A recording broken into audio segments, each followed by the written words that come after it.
अस्सलाम वालेकुम नाज़रीन, प्रोग्राम सियासत और सच के साथ मैं हूं अरसलान खालिद। आज के प्रोग्राम में इस वक्त जो हुकूमत साजी का अमल दो सूबाई असम्बलियों में जारी है, मैं चाहूँगा हम उस पर बात करें। तो पंजाब का इजलास आज 1.5 घंटे ताख़ीर से शुरू हुआ, फिर अरकान की हल्फ बर्दारी का अमल शुरू हुआ। लेकिन जिस तरह कल हमने मनाजिर देखे थे, मुसलसल नारेबाजी एक दूसरे के ख़िलाफ़, और ये सिलसिला पंजाब असम्बली में नहीं सिंध में भी हमने देखा कि इसी तरह का एहतजाज, असम्बली के बाहर एहतजाज, असम्बली के अंदर एहतजाज, और फिर आज कराची शहर में मुख्तलिफ़ जमातों का एहतजाज, जिसमें JUIFA का एहतजाज सर फ़हरिस्त था, जो कि शारा फैसल पर था, जिसकी वजह से शारा फैसल ब्लॉक रही। और बहुत सारी जमातें इस वक्त धांधली की बात कर रही हैं, उनका मैंडेट चोरी किए जाने की बात कर रही हैं।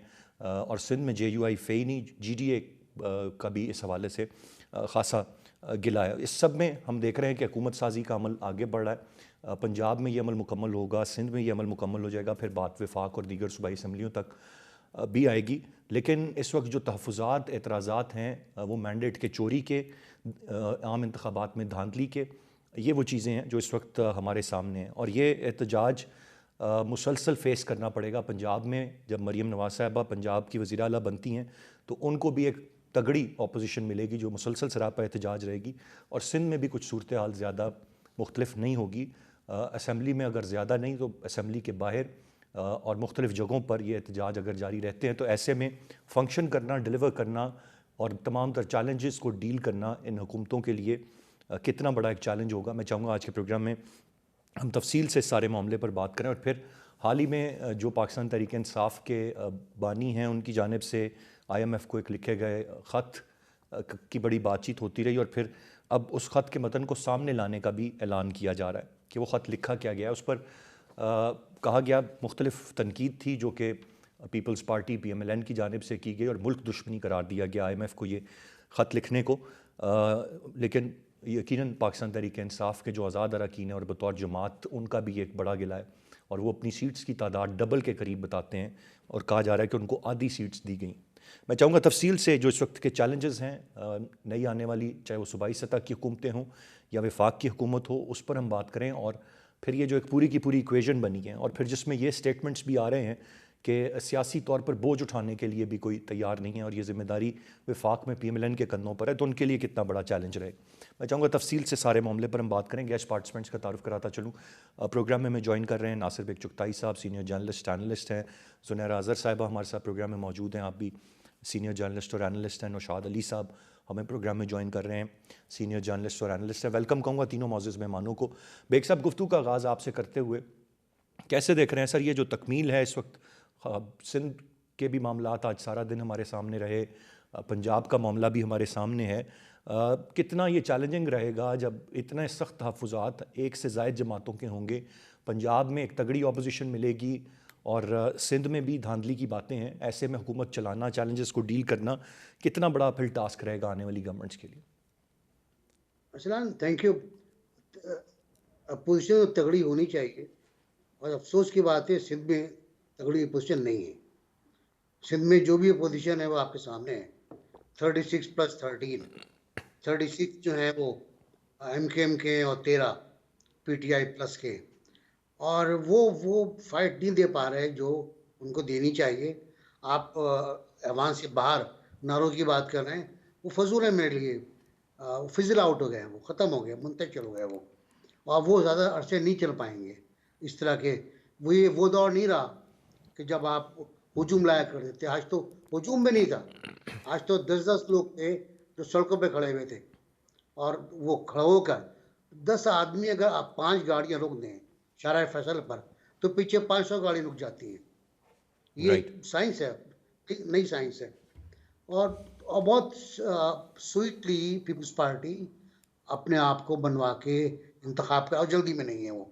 पंजाब में मुझे जल्दी नजर आ रही है।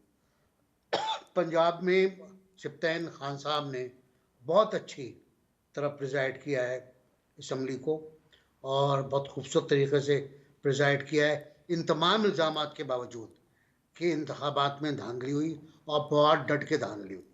ये सब यही कह रहे हैं, सब तस्लीम करते हैं, वो प्रो सुन्नी इत्तेहाद हो या प्रो किसी के हो।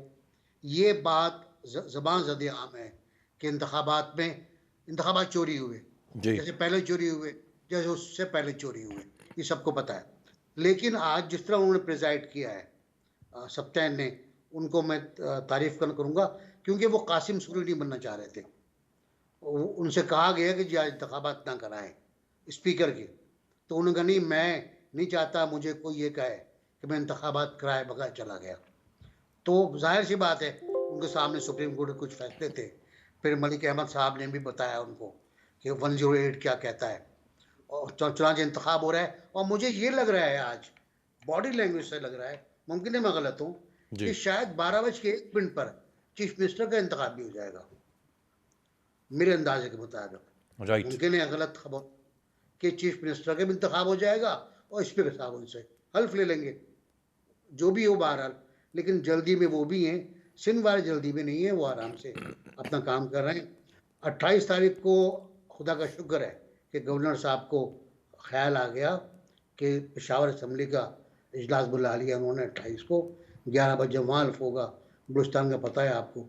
चलिए आहिस्ता आहिस्ता असम्बलियाँ जम जाएंगी, लेकिन इन पर ये धब्बा लेकिन बेग साहब, पंजाब में रहेगा। जल्दी जल्दी की क्या वजह आपको नजर आती है? मेरा ख्याल है उन्होंने भी कोई इस्ताखारा किया होगा, हो सकता है। बज़ाहिर तो मुझे नहीं पता कि क्या वजह है, लेकिन जो अब मुझे इत्तलात मिल रही है वो यही है कि शायद वो जल्दी में है और आज ही चीफ मिनिस्टर बनाना चाहेंगे वो। बाहर ओवरऑल ये इंतखाबात हमारे लिए बायस फ़ख्र नहीं थे। हम इस पर पहले भी इंतखाबात ख़राब हुए, इस बार भी इंतखाबात ख़राब हुए और ज़्यादा ख़राब हो गए, और इन पर फ़ख्र आप नहीं कर सकते। ये झगड़े कंटिन्यू करेंगे। ये अगर इलेक्शन कमीशन से निकलेंगे तो हाई कोर्ट ट्राइब्यूनल जाएंगे, वहाँ से हाई कोर्ट जाएंगे, वहाँ से सुप्रीम कोर्ट जाएंगे। राइट, ये सिलसिला इसी तरह चलता रहेगा। यकीनन मेरे ख्याल से कोई भी इन इंतखाबात से खुश नहीं है, और इसीलिए ये एक बड़ा सवाल बनता है कि जब इतने ज़्यादा तहफ़्फ़ुज़ात हों इस तरह के इंतखाबात, और उसके सिलसिले में बनाई हुई हुकूमत या जो भी हुकूमतें बन रही हैं, उनकी कितनी क्रेडिबिलिटी होगी और वो किस तरह से डिलीवर कर पाएंगी। ज़ुनैरा, आप कैसे देखती हैं इस सारे मामले को? 2 असम्बलियों की सूरत हाल हमने देखी, बाकी जगहों पर शायद इस तरह के मामलात हमें नज़र नहीं आएंगे, लेकिन ये कितना चैलेंजिंग रहेगा इस वक्त, ख़ास तौर पर पंजाब की अगर मैं बात करूँ। मरियम साहिबा पहली मरतबा पब्लिक ऑफिस होल्ड करने जा रही हैं, पहली खातून वज़ीर आला होंगी पंजाब की। इतनी तगड़ी अपोजिशन पार्लियामान के अंदर जो कि नारेबाजी करेगी, पार्लियामान की प्रोसीडिंग्स पे भी उनको हदफ तनकीद बनाएगी, बाहर के उनके फैसलों पर भी बनाएगी। कितना मुश्किल होगा बिलखसूस मरियम साहिबा के लिए पंजाब जैसे आबादी के लिहाज से बड़े सूबे पर हुक्मरानी करना और फिर डिलीवर करना वहाँ पर। Thank you Irfan. देखिए, अब इस बात पे हम बहस जितनी मर्जी कर लें कि फर्स्ट वुमेन प्राइम मिनिस्टर होना सेरेमोनियल वे में तो बहुत एक खुशाइन चीज़ है, अच्छी बात है, women empowerment and all that, उस पॉइंट ऑफ व्यू से तो सारी उसको अच्छा ही कहेंगे। लेकिन ऑफ कोर्स वो अपनी फैमिली की वजह से इस पोजीशन पे आई हैं, और आज से पहले उनकी पार्लियामानी सियासत में कोई ऐसी हिस्ट्री भी नहीं है, और यकीनन नवाज शरीफ साहब ने अपनी जगह पे उनको आगे प्रेजेंट कर दिया है, ये समझते हुए कि अब उनके लिए कंटिन्यू करना, this is the time to choose between himself and his daughter. तो उन्होंने अपनी बेटी का जो सियासी मुस्तकबिल है उसको सामने रखा है और ये फैसला किया है। तो इंतखाबात से ज़्यादा कुछ और फैक्टर इन चीज़ें हैं जो मैं समझती हूँ जिसकी वजह से आज हम मरियम साहिबा को देख रहे हैं वज़ीर आला के तौर पे। दूसरी चीज़ ये कि उनके लिए चैलेंजेस कौन से हैं। सबसे पहले तो उनके होते हुए उनकी पार्टी का 1/3 मेजॉरिटी ना ले सकना, उनका उससे पहले ये क्लेम करना कि हम क्लीन स्वीप करेंगे पंजाब में, और अपने वालिद के आने से पहले तकरीबन वो गुड और बैड और दी अगली हर चीज़ की सियासत की मालिक थी नून लीग। तो उस लिहाज से तो उन्होंने लूज किया है उनकी सियासत, नून लीग को उनके अपने बैटल फील्ड में ही कामयाब नहीं करा सके। अब चैलेंज ये है कि अगर नंबर गेम पूरी करके वो वज़ीर आला बन भी गई हैं तो क्या वो नून लीग की पुरानी पोजीशन रेस्टोर कर सकेंगी? This is challenge number 1। And number 2, Punjab के पास हमेशा गवर्नेंस के पॉइंट ऑफ व्यू से एक स्ट्रॉन्ग कैंडिडेट रहा है शहबाज शरीफ की शक्ल में। तो अब उनका मुकाबला है शहबाज शरीफ की गवर्नेंस से और इस चीज़ से कि वो अपनी जो उनकी पार्टी है उसको कितना वापस लोगों के साथ कनेक्ट कर पाती हैं, सियासत में दोबारा इन कर पाती हैं, और जो धचका उनको इन इलेक्शंस में लगा है नून लीग को, उसको वो किस तरह कॉम्पनसेट करती हैं। दोनों बहुत बड़े चैलेंजेस हैं। फर्स्ट टाइम प्राइम मिनिस्टर के चीफ मिनिस्टर के तौर पे डिलीवर करना इजी नहीं होगा। सबसे बड़ा सूबा है, सबसे चैलेंजिंग सूबा है, ऊपर से आपको यहाँ पर जो पीटीआई की प्रेजेंस है वो भी बड़ी स्ट्रांग मिलेगी। आप जितना मर्जी हाई हैंडेडनेस कर लें, but you would have to face the opposition as well, और एक डिलीवरी भी दिखानी होगी। सो बहुत बड़ा चैलेंज है। Right Junaira, as we all know कि वो उनकी अप्रोच अग्रेसिव रही है पॉलिटिक्स में। अब she is going to be in public office for the first time. इसके तकाजे बड़े मुख्तलिफ होंगे, तो कुछ तर्ज सियासत उनका तब्दील होगा कि सबको साथ लेकर चलना है, या बज़ाहिर थोड़ा मुश्किल नजर अगर तर्ज सियासत में हमें कुछ मुख्तलिफ देखना था तो वो तो पहले दिन की बॉडी लैंग्वेज आप देख लें असेंबली का, और पहले दिन ही जो नारे लगे घड़ी चोर और मैंडेट चोर के दोनों तरफ से, उससे वो टोन सेट हो गई है। It is only going to be more aggressive, और ये मैं उस दिन की पोस्चरिंग देख के भी कह रही हूँ, और उनकी जो पहले की सियासत की ट्रेजेक्ट्री है उसको देख के भी कह रही हूँ, बिकॉज शी बिलीव के जो कन्फ्रंटेशन है वही असल टूल होती है नेगोशिएट करने के लिए, रूल करने के लिए। वो कहती थी ना कि मुफाहमत भी तब होगी जब मुजाहमत हो। तो मैं तो हाई हैंडेडनेस बढ़ते हुए देख रही हूँ, पोलराइजेशन ज्यादा देख रही हूँ, और यही एक सबसे बड़ा पॉइंट ऑफ कंसर्न होना चाहिए कि जहाँ इतने बड़े ग्रेव चैलेंजेस हैं, economic and foreign affairs, you name it, कौन सी सेक्टर में हमें नहीं जरूरत है इस वक्त बहुत शदीद रीस्ट्रक्चरिंग की और कंसर्न की, उसमें पॉलिटिकल इंस्टेबिलिटी का कंटिन्यू करना कैसे हो पाएगा कि आप सारे अपहिल टास्क भी अपने चले 50% ही क्लेंच कर लें और साथ लोगों को भी कुछ कूल एंड काम रख सकें। यानी कि डेफिनेटली ये सारा का सारा मामला बज़ाहिर खासा मुश्किल नज़र आ रहा है। जब पोलराइजेशन है, एग्रेसिव टोन्स हैं, चैलेंजेस बेतहाशा हैं, तो स्टेबिलिटी आप नहीं लाएंगे तो किस तरह से मामलात को डील करेंगे। आपने जिस तरह से जुनैरा ये कहा कि जो माजी में एक टोन सेट की शहबाज शरीफ साहब ने, उसके बाद अब नौशाद साहब की जानिब में आऊँगा। नौशाद साहब, बहुत से लोगों का मानना तो ये है कि मरीम साहिबा का मुकाबला तो ये जो अभी मोहसिन नकवी साहब का दौर है जिसमें बहुत सारा काम वो कर गए हैं और बड़ा प्रोएक्टिवली करते रहे हैं, उनसे होगा। उन्होंने भी एक टोन सेट की हुई है, तो पंजाब बड़ा मुश्किल है। और पहला एक ऐसा एक्सपीरियंस, कितने चैलेंजेस आप देख रहे हैं ख़ास तौर पे पंजाब में। सिंध में तो हम as a matter of fact एक कॉन्टीन्यूटी देख रहे हैं, चौथी मरतबा वो हुकूमत बना रहे हैं। उनको एहतजाज वहाँ पर होते रहते हैं छोटे मोटे, लेकिन इतना कोई बड़ा इम्पैक्ट नहीं डालेंगे। पंजाब के डायनमिक्स बहुत हद तक तब्दील हुए हैं, जहाँ मुसलसल नून लीग थी, फिर PTI आई, फिर बुज़दार साहब का एक मामला हमने देखा, फिर एक तवील निगरान सेटअप देखा, और अब एक खातून वज़ीर आला जो कि एक अग्रेसिव टोन रखती हैं, वो इस ऑफिस को होल्ड करने जा रही हैं। How do you see it? बिस्मिल्लाहिर्रहमानिर्रहीम। असलाम, देखिए, जहाँ तक ये बात है कि वो अग्रेसिव टोन रखती हैं, मुज़ाहमत के बाद वो चाहती हैं कि मुफाहमत करें, तो ये तो बहरहाल उनकी अपनी एक लीडरशिप क्वालिटी है जिसकी वजह से उन्होंने नून लीग को सरवाइव करवाया है। बाकी रही बात यहाँ तक कि ये जो जिम्मेदारी है ये किसी एक जमात पर आयद नहीं की जा सकती कि सिर्फ एक ही जमात जो है वो ये तमाम तर जिम्मेदारी उठाएगी। और दूसरी बात यह है कि अगर आप नंबर गेम में देखिए तो 2018 के अंदर जो नशिस्तें पाकिस्तान तहरीक इंसाफ के पास थी, आज उसके आधी भी नहीं है। ये तो बात दुरुस्त है कि 2 डिवीजन्स में उन्हें जो गुजरांवाला फैसलाबाद में एक टफ टाइम देखना पड़ा है नून लीग को, लेकिन ऐसा भी नहीं है कि जो पंजाब के अंदर जो इस वक्त नंबर हैं उसको अगर आप गौर कीजिए तो वो तकरीबन कुछ 10-12 सीटों से कम कर लीजिए तो वो तकरीबन 2013 के नंबर के करीब है। सो इसलिए मैं नहीं समझता कि नून लीग कोई बहुत ज़्यादा प्रॉब्लम में है। और सेकंड बात यह है कि अगर आप 2018 के अंदर नून लीग के नंबर देखें तो वो 10-15 सीटें उनकी कम थी उस जमात से जो उस वक्त हुक्मरान थी। तो ये तो उससे आधी भी नहीं है अपोजिशन। तो ये अपोजिशन के स्ट्रांग होने ना होने का मामला नहीं है। देखिए मसला क्या है, मसला ये है कि ये जो आप बात कर रहे हैं कि शहबाज शरीफ साहब हों या मोहसिन नकवी साहब हों, यकीनन उनके कुछ स्टैंडर्ड्स हैं उन्होंने मेंटेन किए हैं।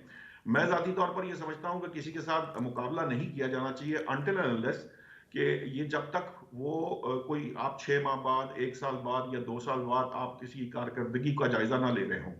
अभी तो मामला ये है कि मोहतरमा बेनज़ीर भुट्टो भी पहली दफ़ा जो बनी थी प्राइम मिनिस्टर, तो वो भी अपने वालिद की वजह से बनी थी। और ये कोई मयार सच है नहीं। मरियम नवाज शरीफ ने जिस वक्त पार्टी जो है वो प्रॉब्लम में थी, उन्होंने पूरे तरीके से उस वक्त अपने वालिद का साथ दिया और वो पार्टी इसके साथ खड़ी होकर उन्होंने उस पार्टी को जिंदा रखा। उसके जिंदा रखने की वजह से आज दोबारा वो ना सिर्फ कौमी असम्बली में है बल्कि पंजाब असम्बली में भी वो हुकूमत बनाने जा रहे हैं। मरियम नवाज के लिए अग्रेसिव होना, वो इस एज के अंदर, जिस एज में वो हैं उसके अंदर थोड़ा सा एक जो, खास तौर पर जब पहली दफा पार्लियामेंटेरियन बनते हैं तो किसी हद तक आपकी ये हो सकती है। लेकिन जैसे जैसे वक्त गुजरता है, मियां नवाज शरीफ साहब भी जब शुरू में आए थे तो कुछ चीजों पे बहुत रिजिड हो जाते थे। हमने बहुत से लीडर्स देखे हैं जो अपने पॉइंट ऑफ व्यू में रिजिड थे, लेकिन आहिस्ता आहिस्ता वक्त के साथ साथ उनके अंदर थोड़ी बहुत जो जिसे कह लें कि एक बुर्दबारी आती चली जाती है। तजर्बे से इंसान सीखता है, तो हर इंसान को तजर्बे से सीखना है। मरियम नवाज भी सीखेंगी अगर वो दुरुस्त तरीकाकार इख्तियार करेंगी पार्लिमानी सियासत को चलाने का, और पार्लिमानी सियासत में दुरुस्त तरीके से अपने जो मामलात को आगे बढ़ाएंगी, तो यकीनन गलतियां कोताहियां जरूर हो जाती हैं लेकिन उससे बेहतरी जरूर आएगी। बाकी जो कंपैरिजन ड्रॉ करने के बाद भी अगर आप फर्ज कर लीजिए कि आप ये कहें, तो यकीनन ये उनके लिए भी एक यार्डस्टिक उनके सामने है जिसे उन्हें अबूर करना है। जब वो इसे अबूर कर लेंगी तो वो बेहतर पोजीशन में होंगी। मनवाने राइट। की हद तक वो मनवा चुकी हैं, और उन्हें भी सियासत करते हुए 23 साल गुजर गए। सियासत असल में उन्होंने 2000 में शुरू की थी, जब उन्होंने एक डिक्टेटर की तरफ से अदालत में जब उनके वालिद को सजा हुई तो उन्होंने नारा बुलंद कर दिया था। उसी वक्त से वो सियासत में हैं, और सियासत में वो अपनी जो भी उनकी अकल समझ है, या जितनी उनको सियासत आती है, या जितनी वो सियासत करना चाहती हैं, या जितनी उनके वालिद इजाजत देते हैं या पार्टी इजाजत देती है, वो उतनी सियासत जरूर करते रहे। और एक बात आपको मैं जाती तौर पर यह समझता हूं कि पाकिस्तान तहरीक इंसाफ की अग्रेसिव पॉलिटिक्स के अगेंस्ट अगर कोई शख्स खड़ा था तो वो सिर्फ मरियम नवाज शरीफ थी, और मरियम नवाज राइट शरीफ नौशाद ने साहब, ही उस बिल्कुल सारे सही। सिस्टम को आगे चलता रखा है। जो उनकी पार्टी जो है वो जो बूढ़ों की पार्टी बन चुकी थी, और जो पार्टी डाइंग मोड में भी जा सकती थी, उसको जिंदा रखा है। Right sir, point well taken. मैं एक ब्रेक की जाने मुझे बढ़ना है। ब्रेक से वापस आकर हम ज़रा कुछ जो आसिफ साहब का स्टेटमेंट है कि आइंदा हुकूमत एक बड़ा चैलेंज है, शायद पुराने साथी कोई सियासी बोझ नहीं उठाना चाहते। ये बड़ी एक दिलचस्प सूरत हाल है जो विफाक में जो इस वक्त अंडरस्टैंडिंग बनी है पीपल्स पार्टी और PMLN की, इंफॉर्मेशन ऑफ गवर्नमेंट। मैं चाहूँगा ज़रा उसका थोड़ा सा एनालिसिस हम लें, उस पर थोड़ी बात करें। ब्रेक के बाद साथ रहिए जी। Welcome back. नासिर बेग साहब, मैं ज़रा कुछ बात ज़रा विफाक में जो इक्वेशन बनने जा रहा है उसकी करते हैं। बहुत सारे लोगों का ये ख्याल है कि पीपल्स पार्टी ने बड़ा बेहतरीन खेला है। उन्होंने आइनी ओहदे वो तमाम तर ले लिए हैं जो 5 साल जिनकी मुद्दत है, और ये बहुत सारे नाकिदीन उनके इस तरह की बात कर रहे हैं कि शायद 6-8 महीने साल बाद जब वो देखें कि चैलेंजेस बहुत ज़्यादा हैं, कर्ज़े बेतहाशा हैं, महंगाई, बाकी तमाम तर चीज़ें, तो आहिस्ता आहिस्ता चीज़ों से कंधा खिसकाना वो शायद शुरू कर दें। और अगर फिर हुकूमत जाती भी है खुदा न खास्ता, तो उनके आइनी ओहदे, चाहे वो सदर पाकिस्तान का है, चेयरमैन सेनेट है, गवर्नर्स हैं, वो तो 5-5 साल के लिए इंटैक्ट हैं। क्या कहेंगे इस पर आप? नहीं, सही कह रहे हैं आप, लेकिन मैं इसको इतना ज़्यादा वैल्यू इसलिए नहीं दूंगा कि मुझे पॉलिटिकल लीडर्स की जो बसीरत है उस पर एतबार है। वो ही जानते हैं कि पाकिस्तान किस सूरत हाल से दो चार है, पाकिस्तान की माशी सूरत हाल क्या है, सियासी इस्तेकाम कितना ज़रूरी है पाकिस्तान के लिए। और अगर ये तो होता है जो आप कह रहे हैं, तो पाकिस्तान का सियासी इस्तेकाम लुढ़क जाएगा, बिल्कुल ख़त्म हो जाएगा। आपका स्टॉक छोड़ दें, और छोटी चीज़ें, आपको कर्जे नहीं मिलेंगे बाहर से। आपने अगर स्टैंडर्ड पुअर की तजिया पढ़ाओ, ब्लूमबर्ग के पढ़े हुए तजिए, वो सब यही है कि पाकिस्तान में सियासी इस्तेकाम ज़रूरी है। IMF का भी यही है, और IMF is very much ready to talk to new government. वो खतवत जो था वो तो फारिग हो गया, अभी तक गया भी नहीं है वो। तो मुझे लगता ये है कि ये गालिबन कोई अंडरस्टैंडिंग हुई है, गालिबन तय करके हुआ है ये। अगर तय करके नहीं भी हुआ है तब भी कुत्ता बुरा नहीं है, और पीपल्स पार्टी सही खेली, अच्छा खेली है।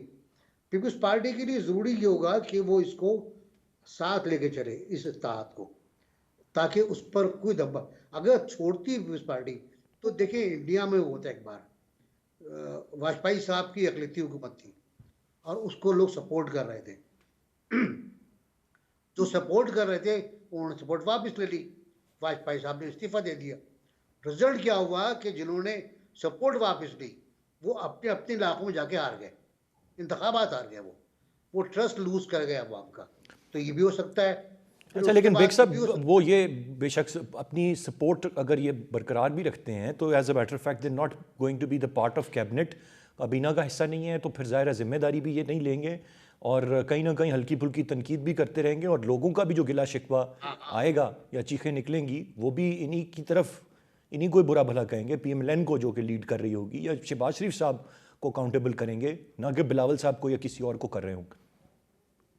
नहीं, मेरा ख्याल है अवाम इतने भूले नहीं है, अवाम इतने भोले नहीं है कि वो शहबाज शरीफ को, अभी अभी भी शहबाज शरीफ पर बात नहीं आ रही, अभी भी ये है कि आप सब थे, अभी भी ये है कि आप सब हुकूमत में शामिल थे और इस तरह हो रहा है। लेकिन मैं एक आपकी तवज्जो दिलाऊं एक सूरत की तरफ कि पंजाब और वफाक के ताल्लुकात हैं वो आपको देखना पड़ेंगे पहले, वो कैसे होते हैं, और वफाक और केपी के ताल्लुकात वो किस तरह होते हैं। असली पंजाब के इम्पोर्टेंट तो बात सर ये चैलेंज नहीं होना चाहिए क्योंकि चाचा भतीजी का मामला है, घर की बात है, घर में रहेगी। नहीं यहाँ सर, तो आपको ज़्यादा पता है, आपको ज़्यादा पता है कि चाचा भतीजे में कितनी मोहब्बत है, कितना ताल्लुक है। और इसी वजह से स्पीकर जो लाए हैं आप पंजाब में, वो एक ऐसा आदमी है जो दोनों को काबिल कबूल है, दोनों को नहीं, तीनों को काबिल कबूल है। वो सलाद खाते रहे जनरल बाजवा के साथ, मुज़ाकरात में हिस्सा लेते रहे, पूरे इस्टेब्लिशमेंट हैं, इस्टेब्लिशमेंट नुमाइंदे थे मुस्लिम लीग के, और मरियम के भी उतने ही करीब है वो जितने शहबाज शरीफ के करीब हैं। हमजा फैक्टर निकाल दें आप, हमजा को चीफ मिनिस्टर होना चाहिए था एक सो के तौर पर, लेकिन जाहिर है वो मरकज में चले गए। तो वो बहुत अच्छी साइंस है जो महमूद साहब की शक्ल में सामने आ रही है। मुझे ज़्यादा तशवीश केपी और वफाक के दरमियान है। केपी का चीफ मिनिस्टर बहुत एग्रेसिव, बहुत जानदार, बहुत ज़बरदस्त और बड़ा वफादार बंदा है।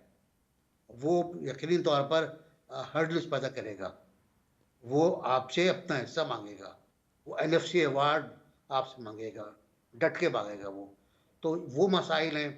फिर बलूचिस्तान के मसाइल भी आपके सामने आएंगे। वहाँ कोई स्ट्रॉन्ग गवर्नमेंट नहीं होगी, सब ऐसी मजबूत हुकूमत है, किसी के पास 10, किसी के पास 11, किसी के पास 9, इस तरह वो हैं। तो वो हुकूमत तो कभी भी गिर सकती है जब।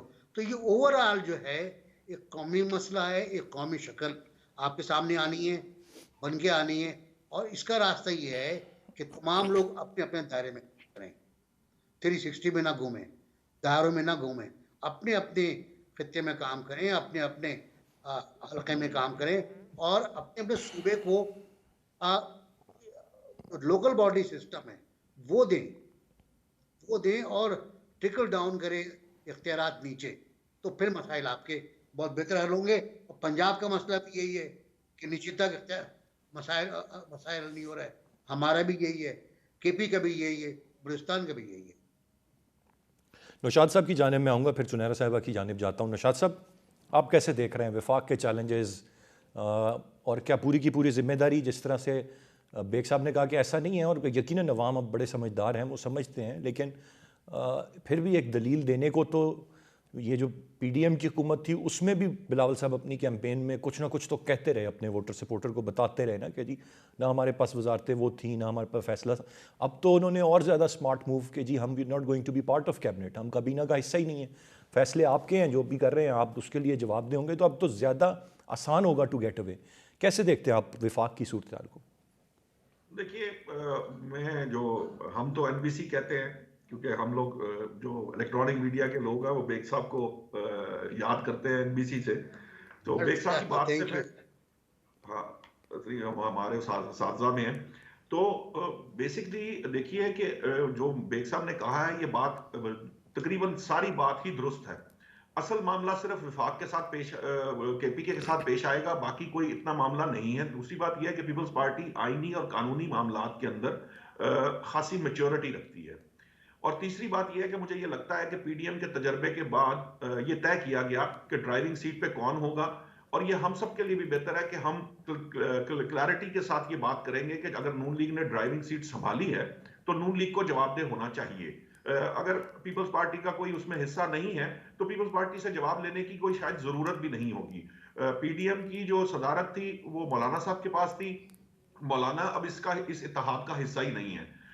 असल मामला ये है कि ये तमाम तर बातें जो हैं, सबसे ज्यादा इंपॉर्टेंट जो है वो माशी चैलेंजेस हैं। मईशत वो मामला है जिसके ऊपर अगर नून लीग की गवर्नमेंट विफाक की सतह पर काबू पाने में कामयाब हो गई, अगर अगले आइंदा 1 साल के अंदर अंदर उन्होंने वो मामला जो फौरी तौर पर हल किए जाने, क्योंकि उनको बहुत सी सपोर्ट इसलिए भी मिल चुकी है कि पीडीएम गवर्नमेंट में भी बेसिक फैसला साज वही थे, मुआशी पॉलिसी उन्होंने तरतीब दी है और उसके बाद जो निगरान हुकूमतें थी उन्होंने उसको एग्जीक्यूट किया है। कुछ हद तक रिलीफ उनको, जैसे कहते हैं ना, स्टार्टअप मिल जाना या कुछ थोड़ा सा आपको बेस मिल जाना, वो जो हालत पीडीएम को जिस वक्त गवर्नमेंट मिली थी अदम एतमाद के तरीके अदम एतमाद के नतीजे में, उस वक्त फायर फाइटिंग करने की जरूरत थी और उस वक्त हालात बहुत मुख्तलिफ थे क्योंकि मुल्क बिल्कुल डिफॉल्ट के दहाने पे खड़ा था।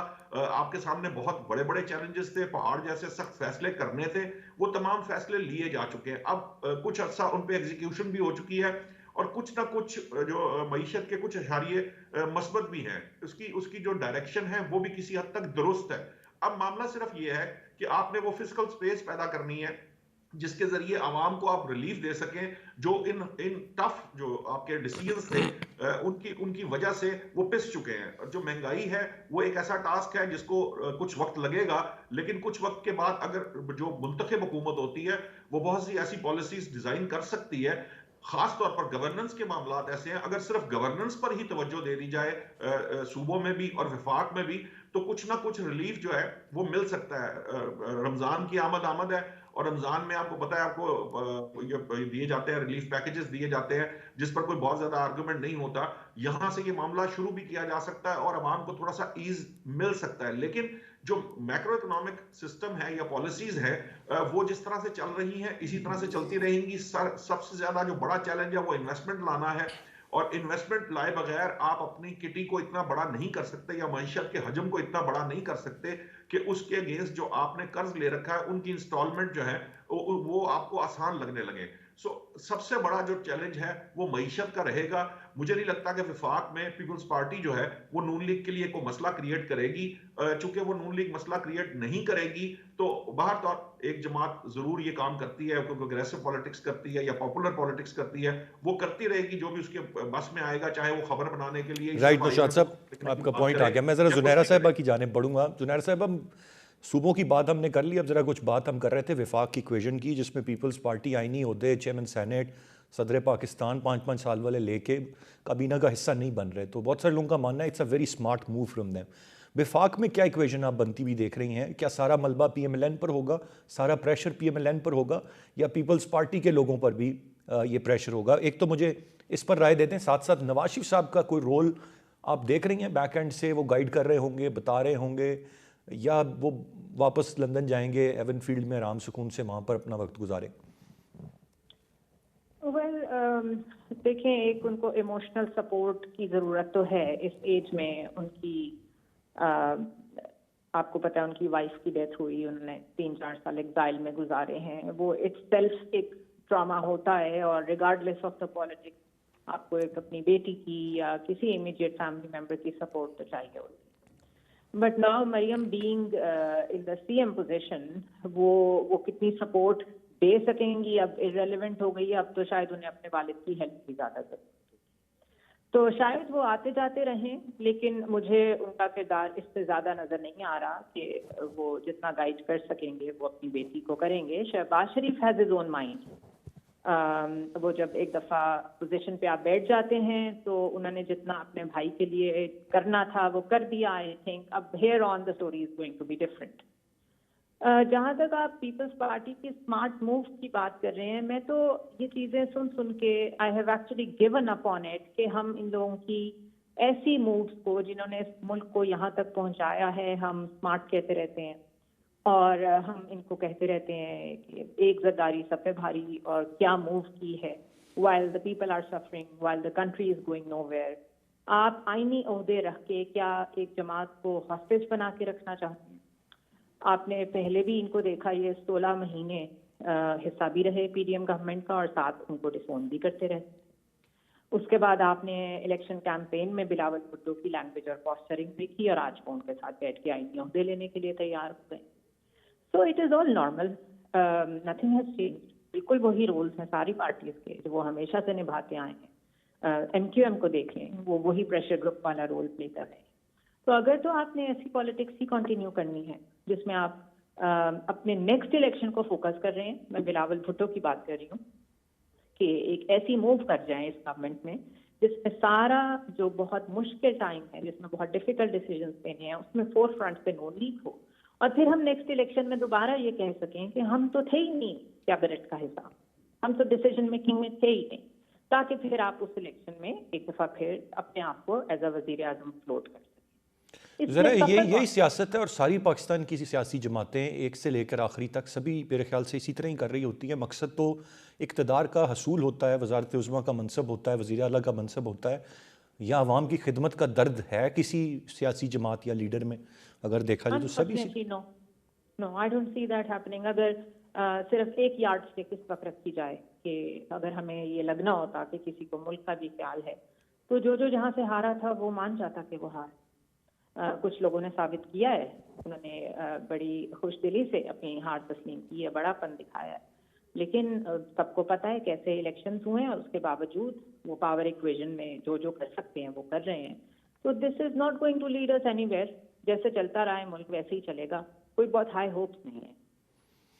इलेक्शंस के हवाले से क्या किया जा सकता है? ये तो जो रिजल्ट्स आए हैं, अब चैलेंज होंगे, कुछ एक दो जगह पर चीज़ें आगे नीचे हो जाएंगी। अब 5 साल मतलब फिर हम यही जुनेरा उम्मीद रखें कि हमने इसी तरह ही चलना है जैसे माजी में चल, ये 5 साल भी ऐसे ही चलना है और फिर अगले इलेक्शन की भी कोई गारंटी नहीं है कि वो कितने फ्री एंड फेयर होने। देखिए, unfortunately a short answer is yes. आपने जब सुप्रीम कोर्ट के लेवल पे जाके एक पार्टी से उसका निशान ले लिया तो उस वक्त आपने ये मैसेज दिया, मैं ये पॉइंट नहीं इस वक्त रेज कर रही कि वो अच्छा हुआ या गलत हुआ, मैं सिर्फ ये बता रही हूँ कि सुप्रीम कोर्ट तक ने हिस्सा डाला अपना कि अगर एक ऐसी पार्टी जिसके ऊपर क्रैकडाउन है उसको मैक्सिमम डैमेज किया जा सकता है तो उसने वो किया। हालांकि वो कह सकते थे इलेक्शन कमीशन का मामला है वो उसको खुद डील करें, जो कि बहुत अच्छा जेस्चर होता। लेकिन जब एक ऐसे लेवल पे चीजें चली गई हैं, जबकि हाईएस्ट फोरम इन्वॉल्व है इन इलेक्शंस को कराने में, इसकी लेजिटिमेसी वो कैसे चैलेंज बन सकते? तो जिस तरह लोअर लेवल की कोर्ट में एक आम शहरी सिर्फ चक्कर लगाता रहता है और उसके केसेस का फैसला जनरेशंस में होता है, इन ट्रिब्यूनल्स का भी वही अंजाम होगा और इसमें से कुछ नहीं निकलने वाला। जो लोग हारे हैं अगर वो समझते हैं या जिनको लगता है उनके साथ बेईमानी हुई है वो अपनी तसल्ली के लिए ये एफर्ट्स कर लें, लेकिन इसमें से निकलने वाला कुछ नहीं है। और वैसे भी अब यूँ लगता है कि 2013 ऑनवर्ड्स हर इलेक्शन ही कंट्रोवर्शियल कहलाया है और पहले से ज़्यादा हर नया इलेक्शन पहले से ज़्यादा कंट्रोवर्शियल होता है। So it's an overall decay of the political landscape, I would say, and politicians are 101% responsible for it. It's very unfortunate जी, but that's how the situation is at the moment. एक break की जाने में बढ़ूंगा, break से वापस आकर बात हम करेंगे जो एक मामला चला आ रहा है कि ये IMF को ख़त इलेक्शनों को लेकर, अभी जुनैरा जो बात कर रही थी कि एक जमात के हवाले से बात उनकी बिल्कुल 100% बजा है, लेकिन ये जमात भी कुछ करने में कोई कसर नहीं छोड़ती। ये भी ऐसे ऐसे काम करते हैं कि हम नहीं तो कोई भी नहीं, ना खेलेंगे ना खेलने देंगे, और फिर बेशक अगर रियासत को या 22-24 करोड़ अवाम को नुकसान पहुंचता है तो वो भी पहुंचाने से हम गुरेज नहीं करेंगे अगर हमारी सियासत नहीं बचती। तो मैं ज़रा इस पर राय लूँगा ब्रेक के बाद, जब वापस आऊँगा साथ रहिए। Welcome back. बात कुछ कर लेते हैं जी। खासी बातचीत और इस मामले पर बहस होती रही, तनकीद का निशाना बनाया गया। पहले तो ये क्लैरिटी नहीं थी कि ख़त लिखा है, लिखना है या लिखने जा रहे हैं, इस पर भी मुतज़ाद बयानात सामने आते रहे। फिर कल फाइनली पता चला कि जी ख़त लिख दिया गया है, और फिर ये भी हमें बताया गया कि नहीं, ये कोई ऐसा रियासत के साथ कोई ऐसा मामला नहीं है।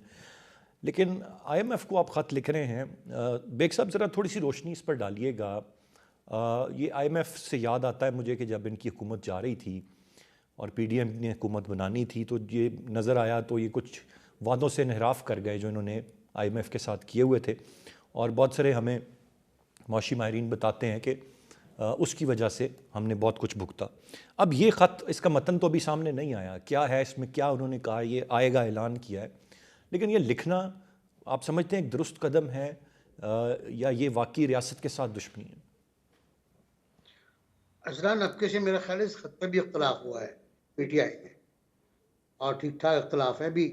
मरवत को भी बज़ाहिर किसी दूसरे मसले पर शोकॉज दिया गया है, लेकिन शायद वो यही मसला है।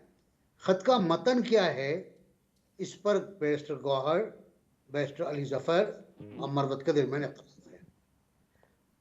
बानी साहब ने फरमाया कि खत चला गया है, ये कब परसों कहा उन्होंने कि खत लिख दिया है और पहुंच गया होगा, अभी तक तो पहुंचा नहीं है भाई, और इत्तला ये खत अभी लिखा भी नहीं गया है, अभी वो टेक्स्ट जो है वो अभी तय हो रहा है। दूसरी बात ये है कि आईएमएफ से जवाब भी आ गया है। आईएमएफ के जो स्पोक्स पर्सन है उसने आगे कहा है कि हम इन बातों पर कमेंट नहीं करते, न पर गौर करते, ये सियासी बातें। तीसरी बात ये कि आईएमएफ कौन सा इदारा है जो आपके इंतखाबात को ऑडिट करेगा भाई? क्या है उसका तरीक़ाकार?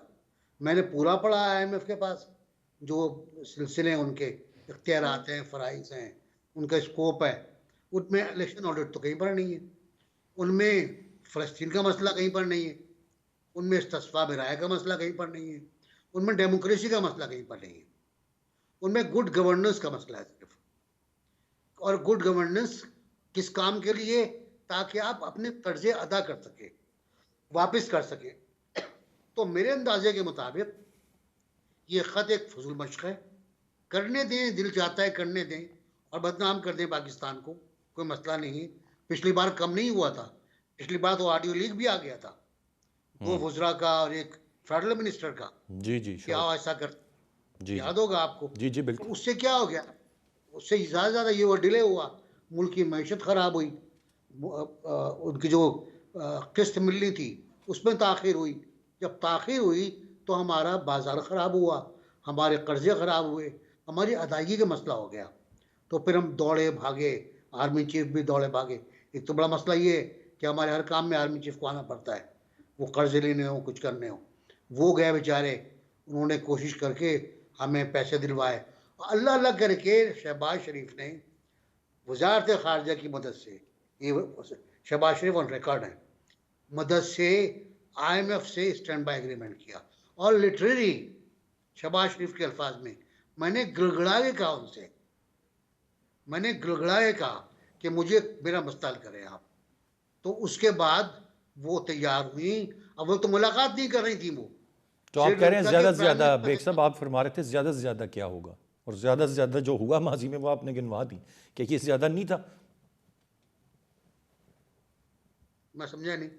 आप कह रहे थे ना ज़्यादा से ज़्यादा क्या होगा, लिखने दें खाते ने, तो मैंने कहा ज़्यादा से ज़्यादा ये भी आपने खुद ही मुझे बता सही दिया, होगा ना कि फिर ये सब सही होगा ना एक्सरसाइज कि के हम मुतहम्मिल हो सकते हैं। मैं तो ये कह रहा हूँ नहीं नहीं नहीं, हम ना तो हो सकते हैं और ना एक्सेप्ट किया जाएगा इस बात को जिनको आप लिख रहे हैं।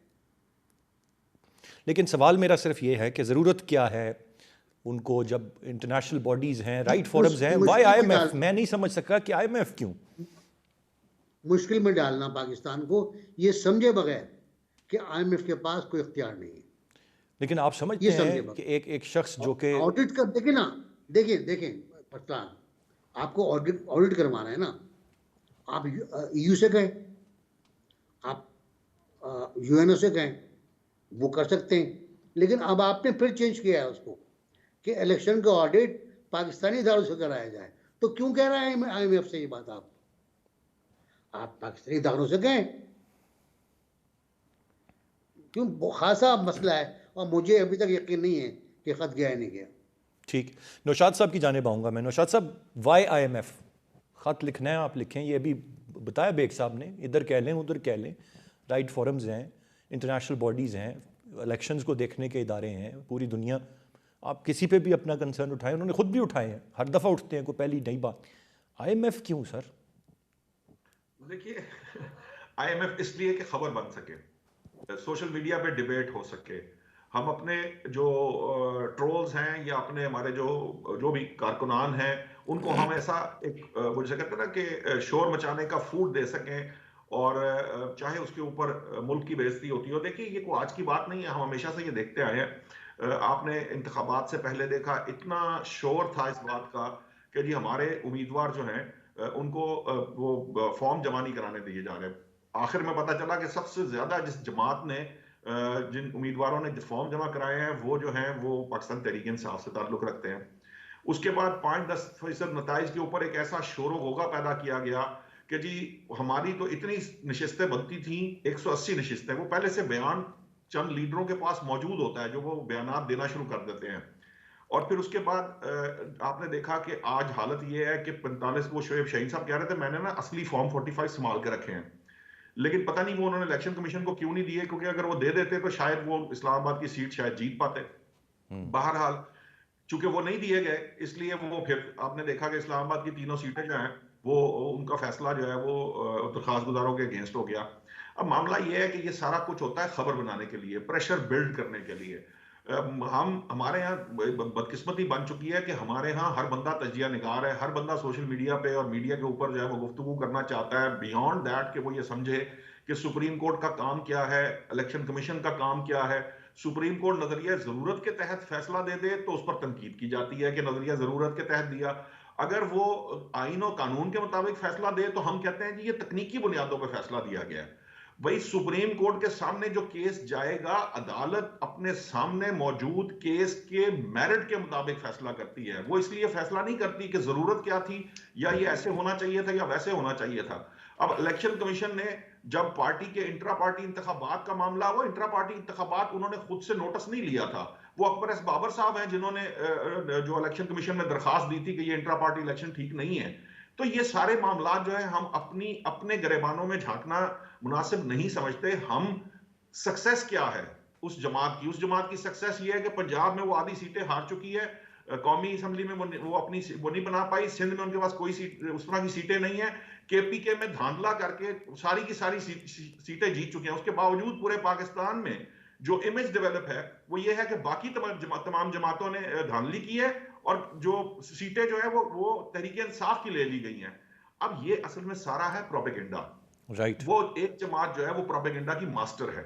और हमारे यहाँ बदकिस्मती से ये 25 करोड़ आवाम की बात तो की जाती है, वोटर आपके जो होंगे वो 10-12 करोड़ होंगे, लेकिन गुफ्तगू 25 करोड़ की लेकिन जाएगी। बात वो आपकी बात ये प्रोपेगेंडा वाली सारी बातें 25 करोड़ जो ना ये दुरुस्त सोशल हैं, और मीडिया पे लेकिन इकट्ठा एक्चुअली। आपकी बात दुरुस्त है, लेकिन वो जो बात पहले जुनैरा साहबा ने की थी ना कि उसके बावजूद फिर भी उनका खौफ है क्योंकि प्रोपेगेंडा के ज़रिए मेरे ख्याल से बहुत सारे जहनों को कैप्चर कर लिया हुआ है। एनीवेज मैं ज़रा जुनैरा से ही जान लेता हूँ उनकी राय। जुनैरा, उस जमात के साथ ज़्यादती की आपने आखिरी जवाब में बात की, वो तो बात ठीक है, लेकिन ये जमात में मैंने जो बात की थी ये भी कोई कसर नहीं छोड़ती। यही जमात है जो सिविल नाफरमानी, बिल जला दो, ये कर दो, ये पता नहीं कहाँ से कौन इनको ये आइडियाज़ देता है। अब कहते हैं IMF को ख़त लिख दिया है, उसका मतन सामने लेके आएंगे। क्या माजरा है, इसको कैसे देखती हैं आप? देखिए, मेरे ख्याल है बहुत ही एक अनडिग्निफाइड मूव है ये PTI की तरफ से। There are very decent ways of doing politics और this is high time that PTI learn its lesson, corrects its course और पार्लिमानी सियासत में वापस आए, अंदर बैठ के मुज़ाहमत करनी सीखे। ये मारधाड़ और सड़कों पे निकलना और बाहर की लॉबीज के साथ लॉबिंग करना और IMF को खत लिखना, दिस इज नॉट ऑन। ये बिल्कुल भी किसी भी तरह इसको डिफेंड नहीं किया जा सकता। अब प्रॉब्लम ये है कि ये ठीक कैसे होगा, even if they have to play constructive role as a opposition, तो वो अपने ऑर्डर्स कहाँ से लेते हैं? वो अपने ऑर्डर्स तो अपने बानी चेयरमैन से लेते हैं। अब बानी चेयरमैन अंदर बैठे हुए, he has nothing to lose. देखना ये है कि वो किसके जरिए से बाहर मैसेजेस भेजते हैं, उनके मैसेजेस कैसे ट्रांसपायर होते हैं, कौन उनका ट्रू रिप्रेजेंटेटिव है, और वो जो कुछ कह रहे हैं वो वैसे ही अगर हो रहा है तो उन्होंने अब तक क्या सीखा है फिर पॉलिटिक्स से पाकिस्तान में। एक बात तो तय है कि इस तरह की सियासत मजीद नहीं चल सकती और ये PTI के जो लोग इस वक्त असेंबलीज में हैं, अगर वो दोबारा रिजाइन करके या शोर मचा के समझते हैं कि वो कोई मुल्क की खिदमत कर रहे हैं, तो बिल्कुल भी नहीं है ऐसा। दिस इज टाइम के लोगों के सेंटिमेंट्स उनके साथ हैं। लोग चाहते हैं कि PTI आए और चाहे ऑपोजिशन में बैठे लेकिन पार्लियामेंट में हो। मैं बहुत पहले से ये कहती आ रही हूँ कि वोट ऑफ नो कॉन्फिडेंस के वक्त ही इनको इस्तीफे नहीं देने चाहिए थे, लेकिन बैक एंड फोर्थ कभी इस्तीफे दे रहे हैं, कभी वापस लेने आ रहे हैं, कभी मुझे ज़रा ये बताएं, जो एक माइंडसेट है इसके सपोर्टर्स का भी, और बड़ी तादाद में वो हैं, इसको मैं बिल्कुल कतन डिनाई नहीं करूँगा। आप देखें उनके बानी जब जेल में जाते हैं तो उनकी जो एक मशहूर होने वाली शख्सियत है, वो जो ठुड्डे मुक्के टॉक शोज़ में चलाते हैं, वो एक शेर अफजल मरवत साहब, वो हीरो बन जाते हैं इस कौम के। मैं कैसे इस माइंडसेट को कैसे सुनहरा हम ठीक कर पाएंगे, मुझे ये बताएं, जो बड़ी तादाद में साथ है, कोई उम्मीद है उसकी, या बस ये कौम ने ऐसे ही करैक्टर्स पसंद करने हैं? देखिए, कौम ने ऐसे कैरेक्टर नहीं पसंद किया, आपने कौम को ऐसे कैरेक्टर प्रेजेंट किए। There is a difference.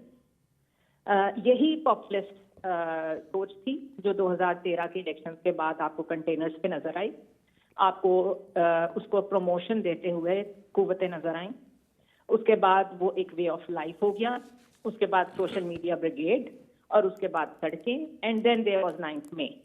ये पूरी एक प्रोजेक्टरी है और इसमें इन्वेस्ट किया गया है। जब आपने इतनी इन्वेस्टमेंट की हुई हो किसी चीज में, तो फिर उसको डी इन्वेस्ट करना भी एक तरीके से ही होता है। ये नहीं होता कि आज हम कहना शुरू हो जाएं किसी बहुत ही गलत बात है, आप अपना माइंडसेट चेंज करें, वो कर लेंगे। वो लोग जो कुछ कर रहे हैं, उस यूथ को ये समझाना पड़ेगा और उसको कन्विंस करना पड़ेगा, इंगेज करना पड़ेगा कि आप लोग जो कुछ कर रहे हैं उसमें कुछ मसला है, let's talk about it. But कौन यहाँ पे तैयार है बैठ के बात इट्स करने? अनफॉर्चुनेट वो आगे से फिर आपकी ट्रोलिंग और गाली गलौच आप पे शुरू कर देते देखिए, हैं, बात भी ट्रोलिंग नहीं छोटी सुनते। चीज है। देखिए, मैं बड़ी बात कर रही हूँ, I am talking about the bigger picture. मैं भी ट्रोल होती हूँ रोज। पीटीआई को कुछ कह दो, पीटीआई पीछे पड़ जाती है। नून लीग को कुछ कह दो, नून लीग पीछे पड़ जाती है। उन लोगों के लिए तो बहुत प्रॉब्लम है who are calling spade a spade, जो किसी you are absolutely right ma'am, I totally agree with you. Sunehra, unfortunately I am exceeding the time limit, I am running out of time. मैं आई रियली वांटेड कि ये argument आपका complete होता, but बहुत शुक्रिया तीनों रिस्पेक्टेबल गेस्ट का आज के प्रोग्राम से। इतनी अरसलान खालिद को इजाज़त दीजिए, अल्लाह ने के बाद।